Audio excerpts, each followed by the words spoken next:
குழிவயிற்று பொங்கை திரங்கி நரம்பெழுந்து குண்டு கண் வெண்பல் குழிவயிற்று பங்கி சிவந்திரு பற்கள் நீழ்ந்து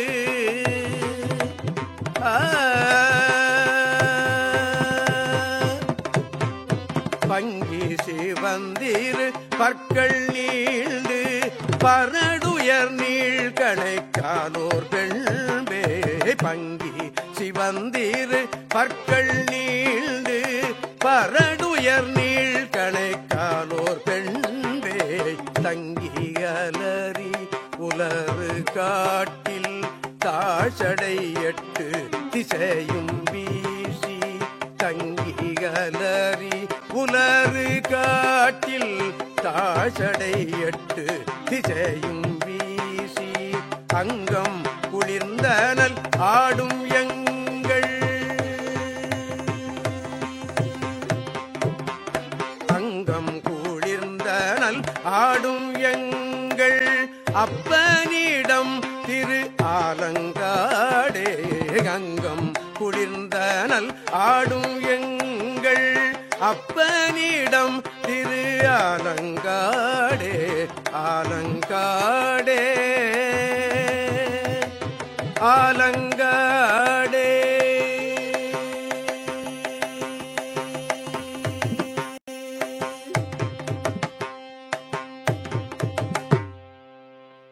சம்பலம் ஹர பார்வதி பதே ஹர மகாதேவா தென்னாடுடைய சிவனே போற்றி எண்ணற்றவர்க்கும் இறைவா போற்றி. திருச்சிற்றம்பலம். ஒழியான திருமேனி உமிழ்ந்தானம் மிகமேவும் கழியான வரும் யானை கடல் நாழும் மலவாமல் அழியாழும் மல தூவும் அடியார்கள் உழமாற வெளியாகும் வலிதாய வினை கூட வினையாவே. திருச்சிற்றம்பலம். தில்லை கூத்தபெருமான் திருவடியை சிறமேற்கொண்டு குருமகா சன்னிதானங்கள் பொற்பாதம் பணிந்து அடியவர் மக்கள் பொற்பாதம் பணிந்து இன்றைய 11ஆம் திருமுறை சிந்தனையிலே நம்ம சென்ற வாரம் அம்மையாருடைய வரலாறை பார்த்தோம். இந்த 11ஆம் திருமுறையில் அம்மையார் இறைவனால் ஆட்கொள்ளப்பட்ட அந்த நிமிடமே அது அவங்க ஏற்கனவே முச்சை ஜபம். அதில் சின்ன குழந்தையில மணல் வச்சு விளையாடுவாங்களா வண்டல் பயில் வானப்பெல்லாம் அப்படின்பார் சேக்கலார் பெருமான். அந்த சிறு வயதிலேயே இறை நாமத்தையும் இறை சிந்தனையிலையும் இருந்த அம்மையார் அப்படின்னு பார்த்தோம். அதனால இது முச்சை தவம், தவத்தில் சிறந்த அந்த அம்மையார். இந்த பிறவியில நமக்காக இந்த நூல்கள், இப்ப நூல்கள்லாம் இல்லைன்னா நமக்கு இறை உணர்வு என்பதே இருக்காது.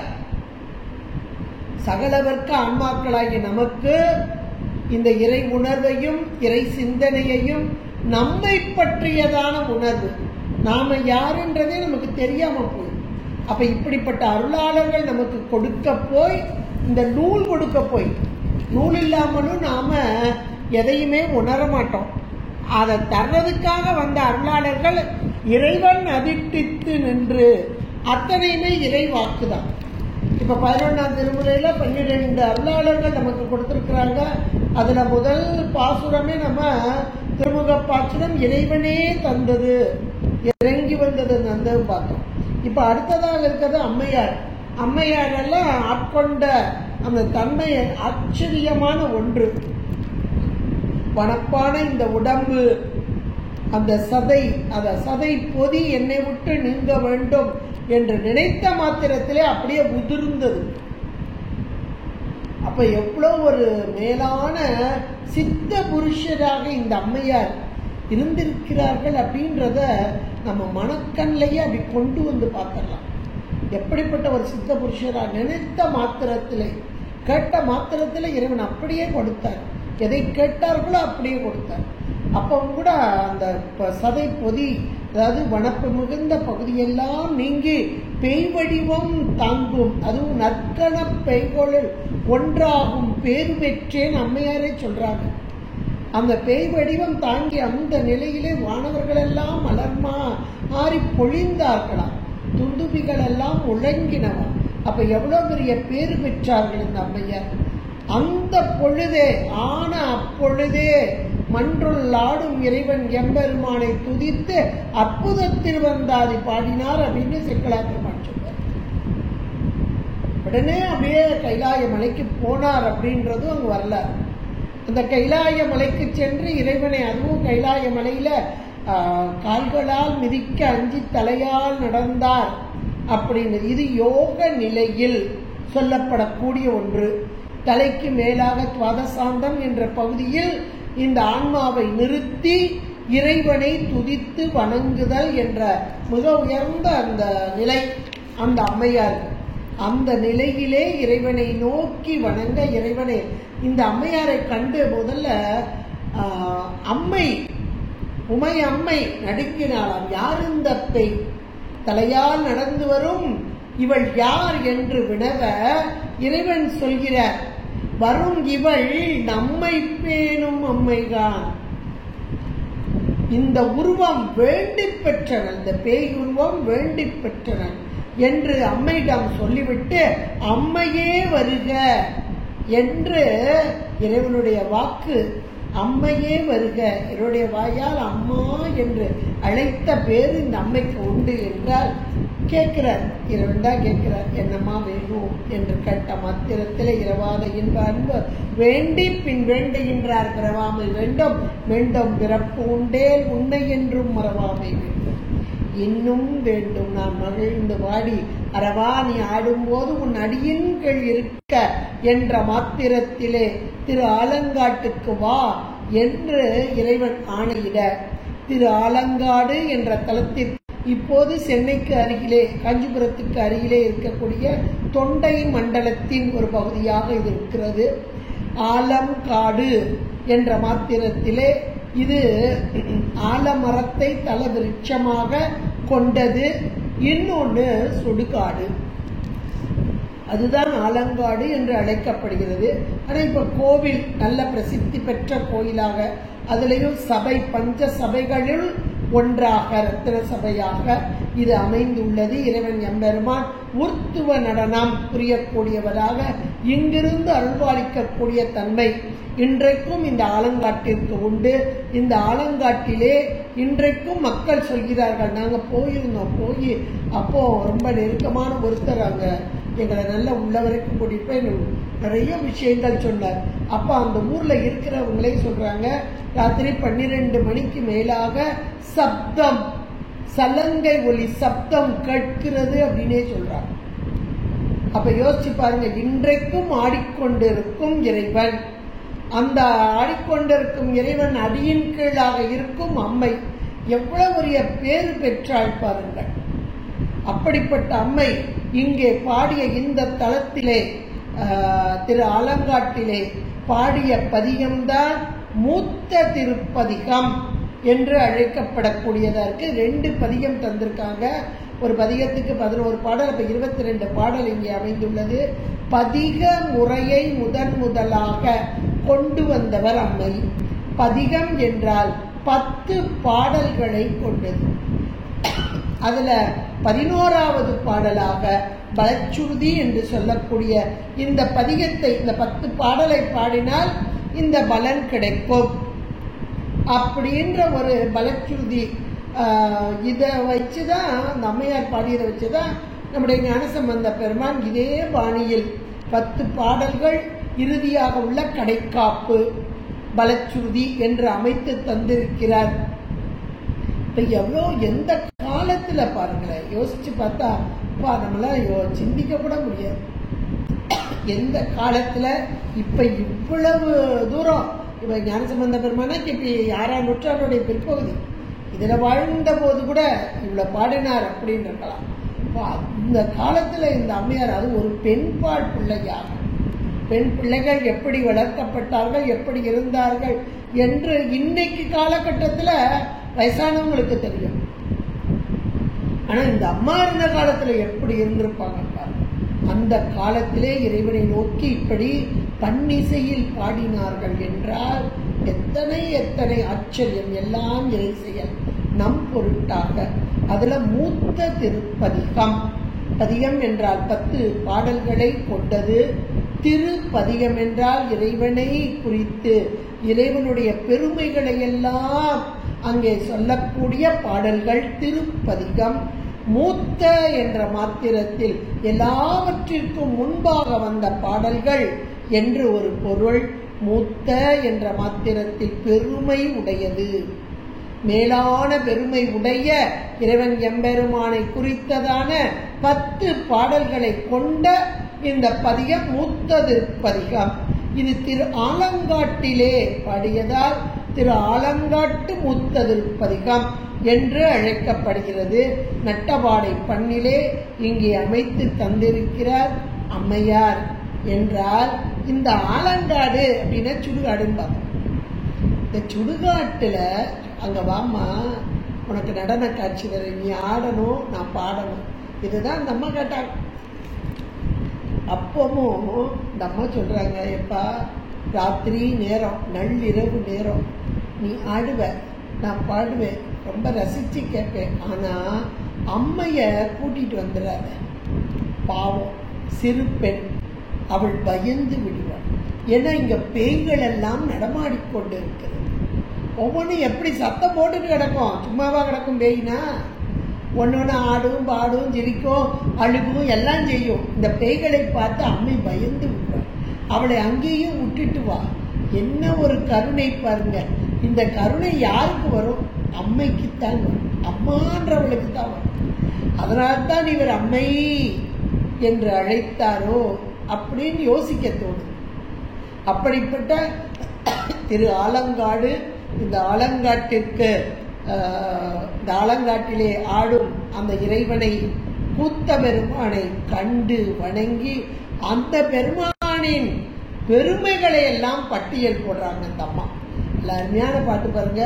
அதுலயும் இந்த 11 பாடல்கள், 10 பாடல்கள், அப்ப இறைவனுடைய பெருமைகள் 11வது பாடல் பலச்சுருதியாக அமைந்துள்ளது. இறைவன் பெருமை எப்படிப்பட்டது, நாம அதை உணர்றோமா? அதை நினைச்சுதான் அந்த அம்மா பாடுறாங்க. பொதுவாக அருளாளர்கள்லாம் அவர்கள் அனுபவித்தார்கள். எப்பேற்பட்ட அனுபவம், அந்த அனுபவம் நமக்கு கிடைக்கணும்ன்றாங்க. கிடைக்காத வரைக்கும் நாம எப்படி இருக்கிறோம்னா, இந்த சுடுகாட்டில் ஆடுதே பேய்கள், அது போலத்தான் இருக்கும். பேசாத நாளெல்லாம் பிறவா நாளே என்ற இங்க சுந்தரமூர்த்தி நாயனார் பாடும்போது, நாயேன் பல நாளும் நினைப்பின்றி மனத்து உன்னை பேயாய் திரிந்து எய்த்தேன். நல்ல ஒரு அருமையான பாட்டு. நீங்க எடுத்து பாருங்க. இவ்வளவு நாள் நமக்கு புரிஞ்சிச்சோ புரியலையோ, இப்ப புரியும். இப்ப எடுத்து பாருங்க, புரியும். நாயேன் பல நாளும் மனத்து உன்னை நினைப்பின்றி, மனதுல நினைப்பில்லாம தெரிஞ்ச, எப்படி தெரிஞ்ச தெரியுமா? பேயாய் தெரிந்து. அப்ப சாமியை நினைக்காத நாளெல்லாம் பேயாக இருந்த நாட்கள். பேய்க்கு உருவம் கிடையாது, உணர்வு கிடையாது. அப்ப அதுபோல நான் இருந்தேன் அப்படின்றது ரொம்ப அருமை. இப்ப இந்த பாடல்களும் அவ்வளவு அருமையாக அமைத்துக் கொடுத்திருக்கிறார்.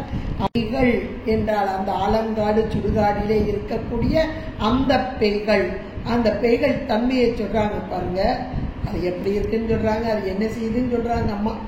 கொங்கை திரங்கி நரம்பு எழுந்து குண்டு கண் வெண்பல் குழி வயிற்று பங்கி சிவந்து இரு பற்கள் நீண்டு பரடு உயர் நீள் கனை கால் ஓர் வெண்பேய் தங்கி அலறி உலரு காட்டில். இது வரைக்கும் அந்த காடு முதல் 4 வரிகளும் அந்த பேய்களுடைய வர்ணனை. இந்த ஆலங்காடு தங்கி அலறி உலரு காடு, காடு வரைக்கும் ஆலங்காடு. ஆலங்காடை பத்தி ஆலங்காட்டில் ஆலங்காட்டோட பேய்கள். அடுத்து சாமி. தாழ் சடை 8 திசையும் வீசி அங்கம் குளிர்ந்து அனலாடும் எங்கள் அப்பன் இடம் திரு ஆலங்காடே. அருமையான பாடல். கொங்கை.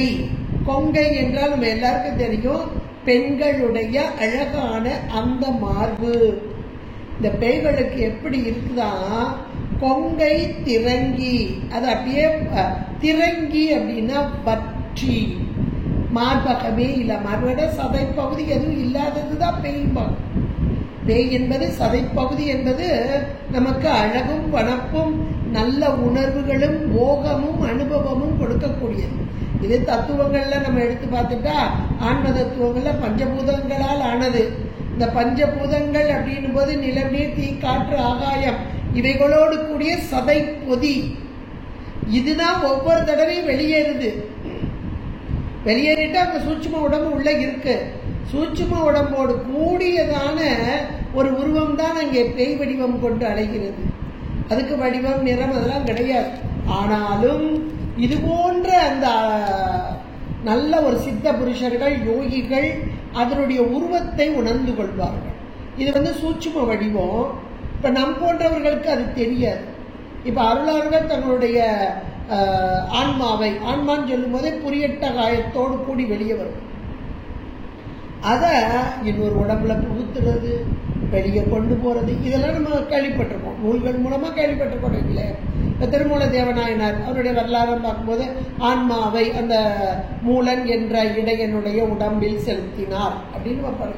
இது சித்தர்களுடைய மேலான யோக நிலை, சித்தர்களுடைய அந்த நிலை, அது அருள் நிலை என்று கூட சொல்லலாம். இப்ப அவர்களுக்குத்தான் அந்த சூட்சும வடிவில் இருக்கும் உடம்பு, அதுதான் பேய் வடிவம். உருவம் வெளியாக உள்ள இந்த உருவம் இல்லாத நிலை. அப்ப அந்த நிலை எப்படி இருக்குன்னு அந்தம்மா சொல்றாங்க. கொங்கை, அத பெண், ஒரு பெண் பேய் அங்கே அலைகிறது. அதனுடைய மார்பகங்கள் எல்லாம் வற்றி கொங்கை திரங்கி. அப்படி பக்கத்துல நம் கமா போட்டுக்கங்க, அதுல எழுதணும்னா உடனே பிரிச்சு எழுதிக்கங்க, ஈஸியா உங்களுக்கு புரியும். கொங்கை திரங்கி நரம்பு எழுந்து, ரொம்ப மெலிஞ்சி சதையே இல்லாதவங்கிட்ட பாருங்க நரம்பெல்லாம் புடைச்சிட்டு இருக்கும். என்ன இப்படி நரம்பெல்லாம் முடிச்சுட்டு இருக்கு, இவ்வளவு மெலிஞ்சு போயிட்டா அப்படின்னு நம்ம சாதாரணமா சொல்லுவோம். இப்ப இந்த பேய்க்கு அப்படிதான் இருக்குது. நல்ல வற்றிய அந்த மார்பு, நரம்பு எழுந்து அப்படியே வெளிப்பட்டு தோன்றக்கூடிய அந்த நிலை. அப்புறம் குண்டு கண். கண் அப்படின்னு சொல்லும்போது நமக்கு கொஞ்சம் மேடிட்டு இருக்கிற அந்த கண்ணு தான் ஒரு அழகாக இருக்கும். ஆனா இங்க இருக்கிற கண் எப்படி இருக்கான், நல்ல குழி குழி மாதிரி இருக்கு. அதுக்குள்ள அந்த கண்ணு இருக்கு, பார்க்கவே ஒரு பயமா இருக்கும். எப்பா உன் கண்ணை பார்த்தாலே பயமா இருக்குப்பா, அப்படி குழிக்குள்ள கிடந்த மாதிரி இருக்கு. அது ரொம்ப மெலிஞ்சாலும் அந்த ஒரு நிலை வரும் அப்படிம்பாங்க. இந்த இடத்துல குண்டு கண் என்ற மாத்திரத்தில் நன்றாக ஆழமாக அமைந்துள்ள அந்த பகுதியிலே இருக்கும் அந்த கண், அதான் குண்டு கண் அப்படின்றது. அடுத்து வெண்பல், அந்த பல் வரிசை வெண்மையாக அழகாக அங்கே இருக்கிறது. அடுத்து குழி வயிறு. குழி வயிற்று, வயிறு எப்படி இருக்கான், உள்வாங்கி, ஏன்னா அதுல சதையதெல்லாம் கிடையாது. ஒரு பக்கம் அப்படியே உள்ள போய் நிக்கிதான், ஒண்ணுமே இல்லை, சதைப்பகுதி இல்லைன்னா எப்படி யோசிச்சு பாருங்க. அப்புறம் வயிறு உள்ளுக்குள்ள போய் நிக்குது. அப்ப குழி வயிற்று. அடுத்து பங்கி சிவந்து. பங்கினா தலைமயிர். அந்த தலைமயிறு சிகப்பு பங்கி சிவப்பு கலர்ல அப்படி விரிச்சுட்டு ஒரு பரட்ட தலைம்பாங்க இல்லையா, தலையில எண்ணெய் இல்லாம பரட்டையா அலைது பாரு அப்படின்னு அந்த காலம்லாம் சொல்லுவாங்க. அது இப்போ ஃபேஷன் ஆகி போச்சு, சிவப்பு கலர் சாய் அடிக்கிறது. அந்த காலத்துல வறுமை நிலை, வறுமையினால தலையில எண்ணெய் இல்லாம அப்படியே சிவப்பு கலர்ல காஞ்சி அப்படியே இந்த பக்கமா அந்த பக்கமா அந்த கேசங்கள் அலைந்து பார்க்கவே பரிதாபமான ஒரு தோற்றம், விகாரமான ஒரு தோற்றம், விகாரமான ஒரு, இது பேய்க்கு அந்த விகாரமான தோற்றம் இங்கே காணப்படுகிறது. இப்ப இந்த இதுல எல்லாம் சொல்றதெல்லாம் நீங்க வச்சு பார்த்தீங்கன்னா, கொங்கை திரங்கி, நரம்பு எழுந்து, குண்டு கண், வெண்பல், குழி வயிற்று, பங்கி சிவந்து, இரு பற்கள் நீண்டு. இந்த பங்கி சிவந்து இதுவரைக்கும் யோசிச்சு பார்த்தா இந்த பேய் அப்படின்ற இந்த உருவம் ரொம்ப வறுமையில வாடக்கூடிய ஒருத்தவங்களுடைய உருவமும் இது கண் முன்னாடி நமக்கு வரும். யோசிச்சு பாருங்க, இது வரைக்கும் அப்படி யோசிச்சு பாருங்க. அப்படியே தலை பரட்டையா இருக்கு, வயிறு அப்படி குழி விழுந்து போய் ஒண்ணுமே சாப்பாடு இல்லைன்னா உள்ளுக்குள்ள குழி விழுந்துருல, பல கண்ணு அப்படியே ஒரு குழிக்குள்ள போய் கிடக்கும். இதை யோசிச்சு பார்த்தா ஒரு ரொம்ப ஏழ்மையில் இருக்கும் ஒரு பெண் எப்படி இருப்பாளோ அது இங்கே சொல்லப்படும். இங்கே பேய் உருவம் தான் சொல்லப்படுகிறது, பேய்கள் தான். ஆனா இன்னொரு வகையில இதை பார்த்தா ஏழ்மை வறுமை என்பது நமக்கு தெரிஞ்ச ஏழ்மை வறுமை எல்லாம் பணம் சாப்பாடு இது இல்லாததுதான். அறிவில் குறைவும் ஏழ்மையே வறுமையே. அப்ப அந்த அறிவு என்பது ஏதோ புஸ்தகத்தை படிச்சு பண்ணதா? அப்படி இல்லை. இறை அருள் கூடிய அந்த ஞானம் சிவஞானம் இல்லாத நிலையிலே. ஏன்னா இந்த அம்மா பின்னாடி வர்றத அப்படியே சொல்றாங்க. இந்த பாடலே நீங்க முதல்ல அப்படி கொஞ்சமா படிச்சுட்டு கடைசியில ரொம்ப சிந்திச்சுப்பாரு. ரொம்ப சிந்திச்சு பார்த்தா இப்படி ஒரு ஞானமே இல்லாத ஒரு பேய். என்ன ஞானம் இல்லை அப்படின்னா, நல்ல உடம்பு பழபழன்னு வச்சு இந்த உலகத்தெல்லாம் அனுபவத்துக்கு கொடுத்தானே ஒருத்தன். யார் கொடுத்தா? நான் செய்கிறேன், நானே செய்கிறேன், நானே சம்பாத்தியம் பண்றேன், என் காலில் நிற்கிறேன், இப்படியெல்லாம் நம்ம சொல்லி சொல்லி பழக்கப்பட்டு. ஆனா உண்மை என்ன என்பதை நாம் அப்படியே கொஞ்சம் உள்நோக்கி அறிய வேண்டும். தம்மானை அறியாத சாதியார் உளரோ அப்படின்னு சுந்தரமூர்த்தி நாயனார் சொல்வார். எப்பா நீ இதுக்கா தம் மான் அப்படின்னா, மான் தத்துவத்தோடு கூடிய இந்த உடலை கொடுத்து இந்த உடல் இயக்கத்திற்கு உலகம் கொடுத்து எனக்கு ஒரு அனுபவத்தையும் கொடுத்திருக்கிறாயே, கொடுத்து கொண்டிருக்கிறாயே, உன்னை அறியாமல் இருக்கிறேனே.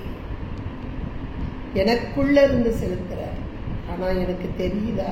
தெரியலையே. இப்படி ஒரு சாதி இருக்கா? அதுதான் இறைவனை அறியாத நாளெல்லாம் பேய். நான் ஏன் பல நாளும் நினைப்பின்றி மனத்துன்னை பேயாய் திரிந்து எய்தேன். ஆனாலும் கூட நீ விட்டியா? இல்ல, பெறலாக அருள் பெற்று. யோசிச்சு பாருங்க, நம்மளையும் கூட சாமி ஒரு காலமும் விடல. நம்ம பேய் மாதிரி தான் அலைகிறோம். சாமி கும்பிடாத நாள்லாம் பேயான நாள் தான். ஆனாலும் நம்மளை விட்டுட்டாரா? இல்லை, மீண்டும் மீண்டும் இன்னைக்கு இல்லைன்னா நாளைக்கு வரும், இன்னைக்கு இல்லைன்னா நாளைக்கு வரும், எப்படியாவது நம்மகிட்ட வரும். அப்படியே சாமி ஒவ்வொன்னா உலக போகங்களை எல்லாம் கொடுத்து நம்மை ஆட்கொள்வதற்கு காத்துக்கொண்டிருக்கிறது. இது இந்த பாடல்லையே நம்ம இந்த முதல் பாடல்லே அறியலாம். பங்கி சிவந்து நல்ல தலை முடியெல்லாம் வரட்டையாக சிவந்த நிறம் கொண்டதாக, இரு பற்கள் நீண்டு, ரெண்டு பல்லு பார்க்கவே பயமா இருக்கப்பா, ரெண்டு பல்லு வெளியே நீட்டிட்டு இருக்கு அப்படின்னு சொல்லுவோம் இல்லையா. பற்கள் நீண்டு பரடு உயர் நீள் கணைக்கால்.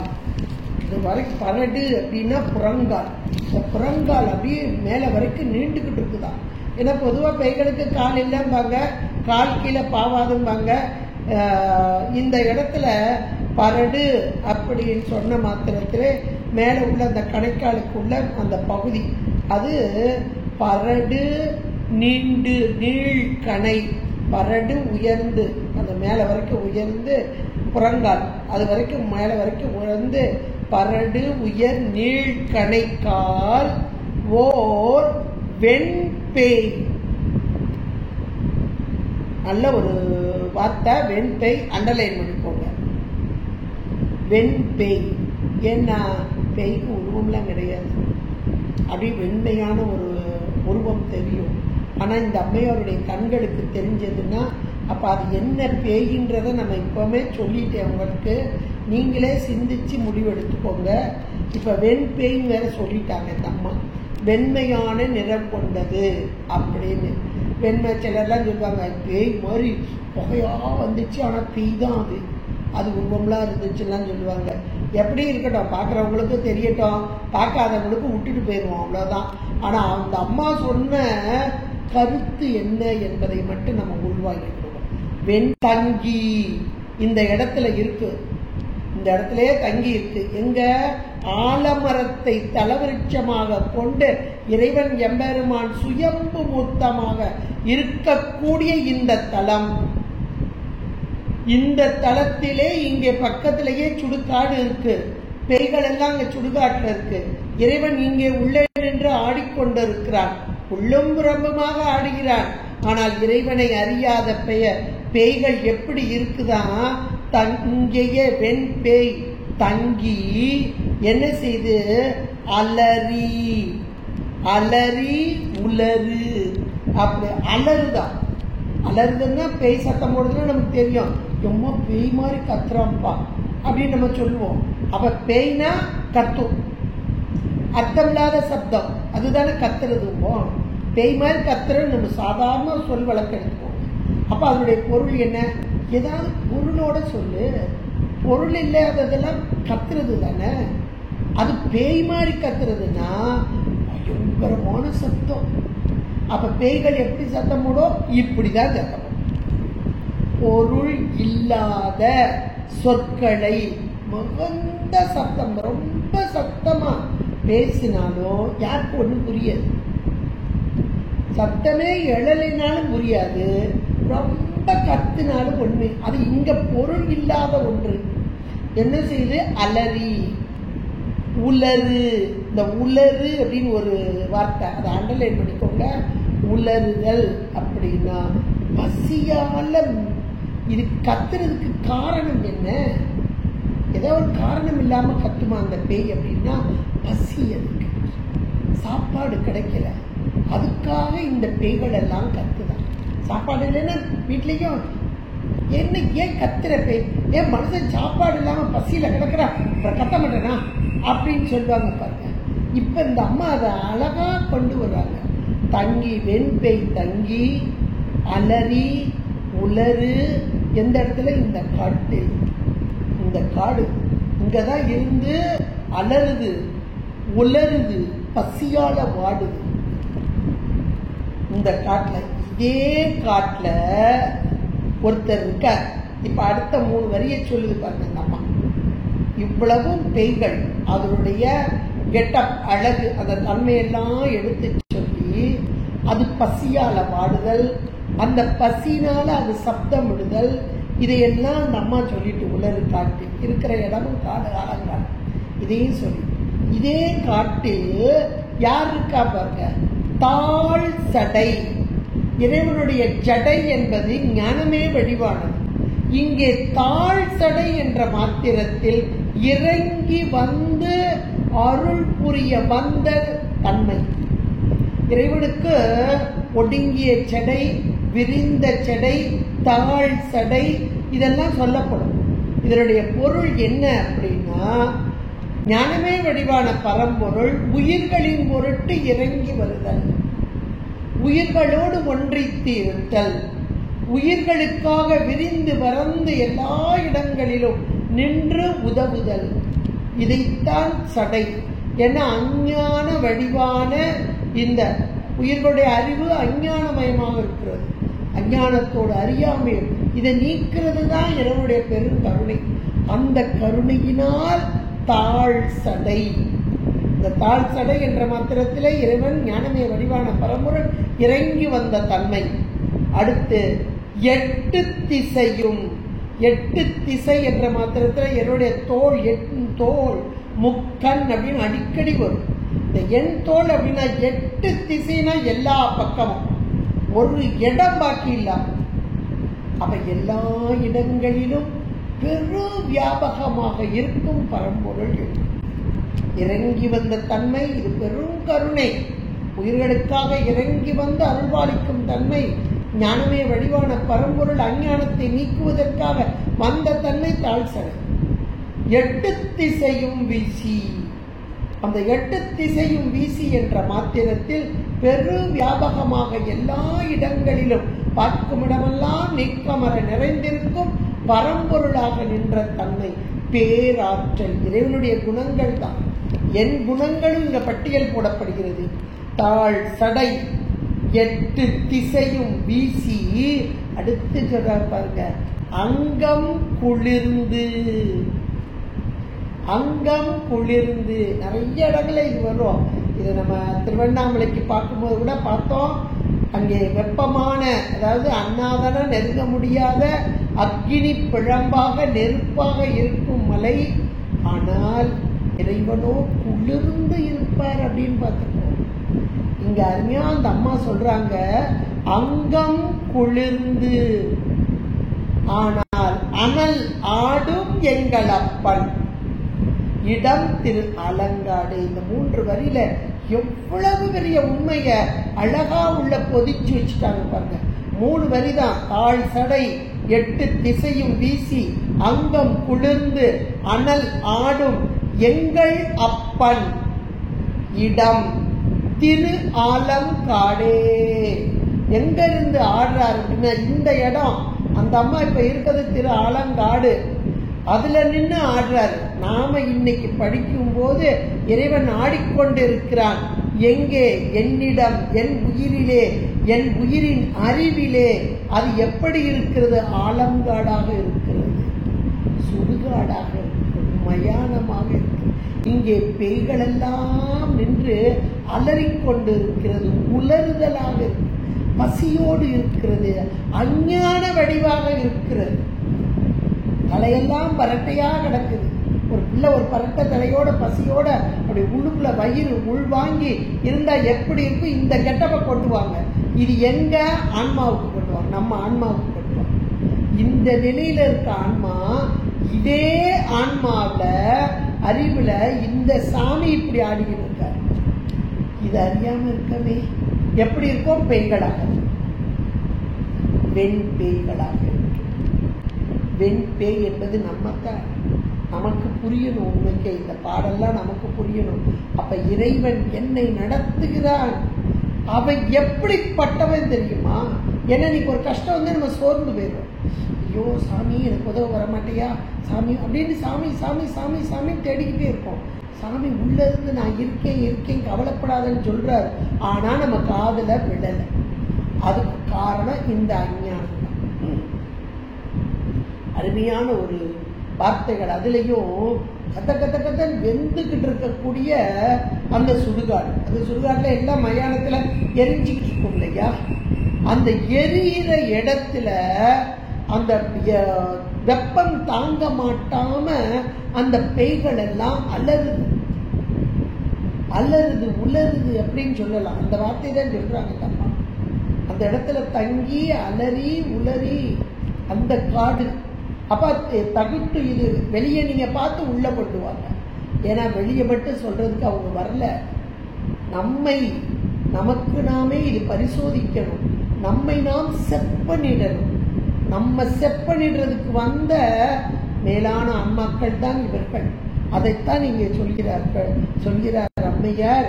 அங்கம் குளிர்ந்து. அவன் எவ்வளவு குளிர்ச்சி தெரியுமா? நீ ஏன் இவ்வளவு வெப்பத்துல கடந்த? ஐயோ நான் தகிக்கிறேன், உள்ளுக்குள்ள வயிறு பசிக்குது, எங்க கண்ணெல்லாம் கண்ணு உள்ள போகும்போதே கண்ணு காந்ததுன்னு சொல்லுவோம்.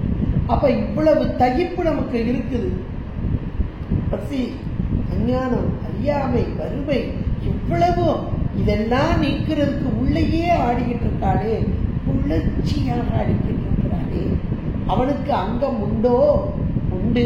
நம்முடைய சைவம் சொல்லுகிறது உண்டு. உருவமாகி அருவமாகி அருவுருவமாகி வரும் இறைவன் எம்பெருமான். இங்கே எப்படி வருகிறான்? உருவமாக வருகிறான். அந்த உருவம் எப்படிப்பட்டது? குளிர்ந்த அங்கம் குளிர்ந்து. எதற்காக? நாமெல்லாம் தகித்து போயிருக்கிறோம். இந்த தகிப்பு வெம்மை நீங்குவதற்காக அங்கம் குளிர்ந்து.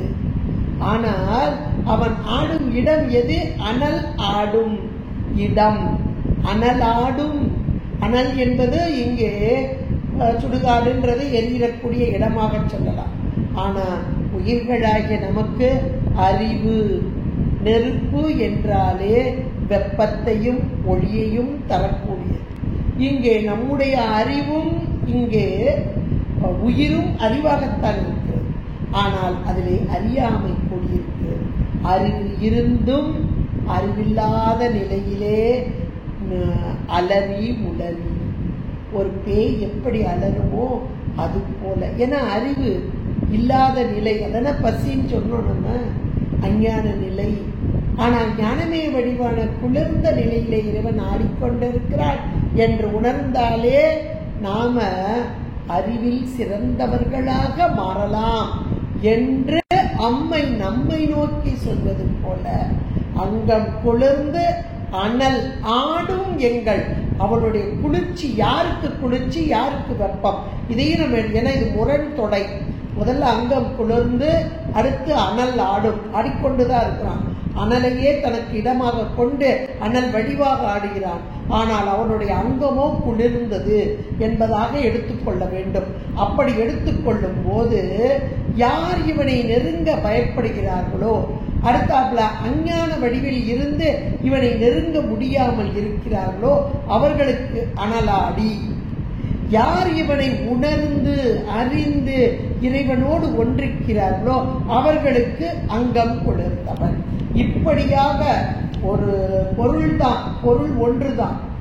ஆனால் இங்கே இருளோடு கூடிய அறியாமையோடு கூடிய ஆன்மாக்களுக்கு அறியாமையாக அறியப்பட முடியாதவனாக, ஆனால் இவனை உணர்ந்த ஞானிகளுக்கு மேலான குளிர்ச்சியை தரக்கூடியவன், அமுதமாக இருப்பவன். அருமையான இந்த 2 வரியில அங்கம் குளிர்ந்து அனல் ஆடும் எங்கள் அப்பன். இந்த எங்கள் அப்பன்றத பிராக்கெட்டுக்குள்ள போட்டார். ஏன்னா இறைவன் எல்லா உயிர்களுக்கும் தந்தை. இன்னைக்கு ஒரு உடல் கொடுத்த அந்த ஒரு உடலுக்குள்ள உயிர் இருக்கு. அப்படி இந்த ஒரு உடல் உயிர் இதோட சேர்ந்த இந்த உருவம் நமக்கு தெரியுது. இதுக்கு ஒரு அப்பா இருக்கார், இதுக்கு ஒரு அப்பா இருக்கிறார். சிற்றம்பலம். இந்த உடலுக்கு எல்லாருக்கும் தெரியும் இனிஷியல் இருக்கு, அப்பா இருக்கு. ஆனா உள்ள இருக்கிற உயிருக்கு தந்தை யார் அப்படின்னா நம்முடைய சாத்திரமும் தோத்திரமும் மிக தெளிவாக நமக்கு எடுத்து எம்பக்கூடியதாக இருக்கிறது. அப்ப உள்ள இருக்க உயிர் என்ற மாத்திரத்தில் அது நித்த பொருள் தானங்க. அதுக்கு எப்படிங்க தகப்பன் அப்படின்ற ஒரு கேள்வி வரலாம். உயிர் நித்த பொருளே. அந்த நித்த பொருளில் இருக்கக்கூடிய அறியாமையை நீக்குவதற்காக இறைவன் எம்பெருமான் முதலாக கொடுத்த, அது கருணையின் வடிவு. எல்லா உயிர்களுக்கும் பிறப்பு ஒக்கும் எல்லா உயிர்க்கும் என்று வள்ளுவநாயனார் சொன்னது போல இங்கே எல்லா உயிர்களுக்கும் ஒரே விதமான உடம்பு. அப்ப முதல் உடம்பு சூட்சும உடம்பு, அதான் புரியட்ட காயம். இதை கொடுத்த இறைவன். அப்ப உடம்பு கொடுத்துட்டாலே தகப்பன் தானே. அந்த இறைவன் அதான் எங்கள் அப்பன், உயிருக்கு தந்தையாக இருக்கும் அந்த இறைவன். இடம் அது இருக்க இடம் எது தெரியுமா? திரு ஆலங்காடே. ஆலங்காடு என்பது இங்கே தலம். இங்கே அம்மையார் ஆலங்காடு ஆலங்காடு என்று சொல்வது உயிரின் அறிவைத்தான் சொல்கிறார். அம்மை நம் பொருட்டாக சொல்கிறார். இந்த ஆலங்காடாக இருக்கும் உயிரின் அறிவிலே இருந்து இறைவன் அருமையாக ஆடிக்கொண்டிருக்கிறார். அறியாத அஞ்ஞான வடிவு பேய்களாக. இறைவனை அறியாத தன்மையெல்லாம் பேய்த்தன்மை என்பதை நமக்கு ரொம்ப தெளிவா இந்த பாட்டுல, இதை போல ஒவ்வொரு பாட்டிலையுமே அந்த பேய்கள், அந்த பேய்களுடைய தன்மை, அதை இறைவனை இந்த காட்டுல தானே சாமி ஆடிக்கிட்டு இருக்கான், இது தெரியாம இப்படி அழுதுகிட்டு இருக்கையே, இப்படி இருக்கிறையே என்பது போல இந்த 11 பாடல்களையும் அமைத்து கொடுத்திருக்கிறாள் அம்மை என்றால் அற்புதமான ஒன்று. இந்த மூத்த திரு ஆலங்காட்டு மூத்த திருப்பதிகம். இதுல முதல் பாடலை பார்த்திருப்போம். அடுத்தடுத்து பாடல் அடுத்தாப்புல 2 பாட்டு சீக்கிரமா போயிடலாம். ஏன்னா இதை பத்தி ஒரு கான்செப்ட் உங்களுக்கு கிடைச்சிருக்கும். ஏன்னா நம்முடைய திருமுறைகள் அப்படின்றது நம்முடைய அருளாளர்கள் இறைவன் அதிட்டு நின்று உயிர்களாகிய நம்பொருட்டாக தந்த திருமுறைகள். இறைவனை உணர வேண்டும், அறிய வேண்டும். அவன் எங்கே இருக்கிறான், எப்படி இருக்கிறான், எதை செய்து கொண்டிருக்கிறான், உயிர்களாகிய நமக்கு அவன் புரியக்கூடிய கருணைதான் என்னை என்பதை நாம் உணர வேண்டும். இதைத்தான் நம்ம எந்த திருமுறையை எடுங்க, 12 திருமுறை எடுங்க, திருமுறை மட்டும் இல்ல, மற்ற அருளாளர்கள் தந்த எத்தனையோ நூல்கள், தாய்மான சுவாமிகள்லாம் ரொம்ப அழகா நமக்கு சொல்லியிருக்கார். பார்க்கும் இடமெல்லாம் நீக்கமர நிறைந்திருக்கும் பரம்பொருள். அருணகிரி பெருமான் அவ்வளவு அழகா பட்டியல் போடுறார். அப்ப இதெல்லாம் காரணம் என்ன என்றால் இறைவனை நாம் உணர வேண்டும். அவன் இறைவன் உண்டு, நாம கண்டிப்பா இறைவன் உண்டுன்றதெல்லாம் ஏத்துக்கிடுவோம், அதுல ஒரு சந்தேகம் இல்லை. எங்கே இருக்கிறான்? இந்த அறியாமை தான் நம்ம விட்டு நீங்க வேண்டும். அறியாமை என்றைக்கு நீங்குகிறதோ அன்றைக்கு இறைவனோடு ஒன்றிக்கலாம் அப்படின்றத நம்ம அருளாளர்கள் நமக்கு உணர்த்துகிறார்கள், பாடல்கள் மூலமாக உணர்த்துகிறார்கள். இந்த பாடல்களை வெளிப்படையா பார்த்தா ஏதோ சுடுகாடு ஆலங்காடு அந்த அம்மா உட்காந்து பேய்களை பத்தி பாடிட்டு போயிட்டு அப்படின்னு நம்ம நினைக்கணும். உண்மைக்கே பேய்களை பாடுறதுக்கா இந்த அம்மா வந்தாங்க, பேய் வல்வம் கொண்டாங்க, அது நற்கண பேய்களில் ஒன்றாக இருந்தாங்க. யோசிச்சு பாருங்க, நமக்காக இறைவன் கருணை இப்படிப்பட்ட அருளாளர்களை அனுப்பி நமக்காக இந்த பாடல்களை தந்தார்கள் என்றால் இறைவனின் தன்மையை நாம் உணர்ந்து கொள்ள வேண்டும். இந்த பிறவி, இப்பிறவி தப்பினால் எப்பிறவி வாய்க்கும். இந்த பிறவியிலேயே இறைவனுடைய பெருமைகளை எல்லாம் உணர்ந்து இறைவனை அந்த போற்றாத நாளெல்லாம் போற்றாதே ஆற்ற நாள் போக்கினேனே. அப்ப இறைவனை போற்றாத நாளெல்லாம் நமக்கு பேய் வடிவம் கொண்ட நாள் என்பதை சுந்தரமூர்த்தி நாயனார் சொல்றாரு. இந்த அம்மாவும் அழகா நமக்கு எடுத்துரைக்கிறார்கள் என்றால் இறைவனை கணமேனும் பிரியாது, நம்மை விட்டு அவன் பிரியாம இருக்கான் ஒரு பக்கம், ஆனால் நம்முடைய நினைவுகள் வாக்கு மனம் காயம் மூன்றினாலும் இறைவனை விட்டு பிரியாத நிலையை இறைவன் நமக்கு இந்த பிறவியிலேயே கொடுக்க வேண்டும் என்று வேண்டிக் கொண்டு அம்மையுடைய பதிகங்களை படிக்கும் போது நம்ம மனக்கண் முன்பாக அம்மை குருவாக வந்து அந்த திருவை நமக்கு காண்பிக்க வேண்டும் என்று வேண்டிக் கொள்ளுங்கள். இதுதான் குரு. இந்த வார்த்தைகள் தான் குருவுடைய வார்த்தை. இந்த திரு எப்படிப்பட்டவர்? இப்படிப்பட்ட சுடுகாட்டுல எப்படி ஆடுறார்? அங்கம் குளிர்ந்தார்.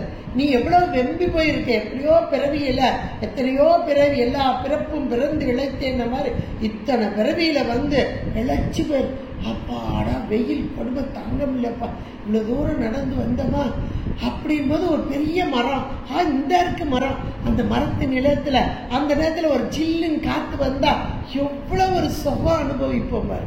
அது மாதிரி இந்த அருளாளர்கள் குருவாக வந்து இந்த திருவை அழகான தருவாக குளிர்ந்த நிலை கொண்ட தருவாக நம் கண் முன்பாக நிறுத்தி நாம் இளைப்பார வைக்கிறார்கள் என்றால் இந்த பதியங்கள் பாடல்களை பாட பாட பாட நம்ம சந்தோஷம், நல்ல ஒரு ஆறுதல், ஆகா எனக்கு கிடைத்தது இது, யாருக்கு கிடைக்கும் அப்படின்ற ஒரு பெருமித உணர்வோடு நாம் வாழ வேண்டும் என்று கேட்டுக்கொண்டு இந்த காலை நேரத்தில் இறைவனையும் இறை அருளையும் நம் கண் முன்பாக நிறுத்திய காரைக்கால் அம்மையாருடைய திருவடிகள் வணங்கி இதுகாரும் கேட்டு மகிழ்ந்த அனைவரின் திருவடி பொற்பாதம் வணங்கி உங்களிடமிருந்து விடைபெறுகிறேன். நன்றி, வணக்கம். திருச்சிற்றம்பலம்.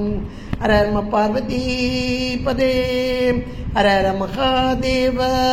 தென்னாடுடைய சிவனே போற்றி, எந்நாட்டவர்க்கும் இறைவா போற்றி. திருச்சிற்றம்பலம். திருச்சிற்றம்பலம். நம பார்வதி பதயே, ஹர ஹர மகாதேவா. தென்னாடுடைய சிவனே போற்றி, எந்நாட்டவர்க்கும் இறைவா போற்றி.